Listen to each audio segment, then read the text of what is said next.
हम भारतीय नागरिक हैं और हम में से किसी को कभी न वो काम करना है, कभी न वो शब्द बोलने हैं, न कभी वो विचार भी करना नहीं है जिससे भारत माता का सिर झुक सकता है।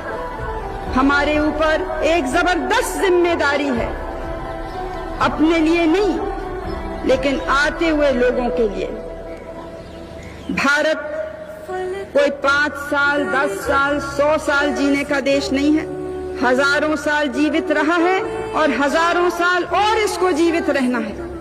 इसके लिए आज हमको अगर तत्काल में त्याग करना है, भविष्य के लिए, उस त्याग के लिए, उस सेवा के लिए मैं आपको पुकार देती हूँ। और मुझे पूरा विश्वास है कि इसमें हम और आप, कुछ भी हमारी विचारधारा हो, राजनीतिक मतभेद हो या दूसरे मतभेद हो, एक होके हम भारत के सैनिक बने।